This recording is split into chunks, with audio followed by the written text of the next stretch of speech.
আসসালামু আলাইকুম সবাইকে। সুন্দর একটা ব্লগ ভিডিওতে আপনাদের সবাইকে স্বাগতম।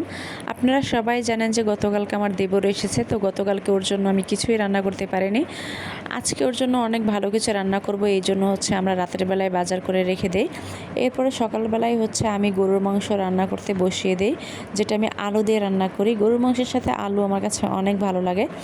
তো এরপরে এখানে আমি ডিম ভুনা করি। যেহেতু কারেন্টের চুলায় রান্না করতে একটু দেরি হয়, এই জন্য আমি সকালবেলা ঘুম থেকে উঠেই রান্না করতে শুরু করে দিই। তো রান্না করতে করতে সবারই অনেক ক্ষুধা লেগেছিলো। এরপর এখানে আমি আম কেটে নিয়ে আমরা সবাই মিলে এখানে আম খাই। তো রান্না বান্না কমপ্লিট করে আমরা সবাই মিলে একসাথে খাওয়া দাওয়া করি। তো যাই হোক, দুপুরে খাওয়া দাওয়া করে সবাই আমরা রেস্ট নেই। তারপরে বিকেলবেলা ঘুম থেকে উঠে সবার জন্য নাস্তা তৈরি করি। এখানে আমি ময়দা দিয়ে আলু ভর্তা দিয়ে একটা রেসিপি তৈরি করি, যেটা ইউটিউবে দেখেছি। তো এগুলো ভাজার মাঝখানে আপনারা যারা যারা এখনও আমার চ্যানেলটি সাবস্ক্রাইব করে দেন নাই, অবশ্যই আমার চ্যানেলটা সাবস্ক্রাইব করে দেবেন, এবং ভিডিও ভালো লাগলে অবশ্যই লাইক, কমেন্ট এবং শেয়ার করে দিয়ে আমার পাশে থাকবেন। তো বিকেলবেলায় ভাজা পোড়া খেয়ে তারপর বেলপুরি নিয়ে আসি।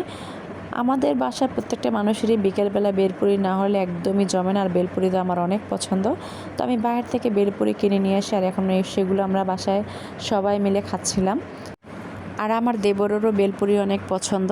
তো আমার দেবর যেহেতু আমাদের বাসায় অনেক দিন থাকবে, তো আপনারা ছোট ছোট মিনি ব্লগগুলো অবশ্যই দেখতে পারবেন। তো আজকে ভিডিওটা ছিল এই পর্যন্ত। সবাই ভালো থাকবে।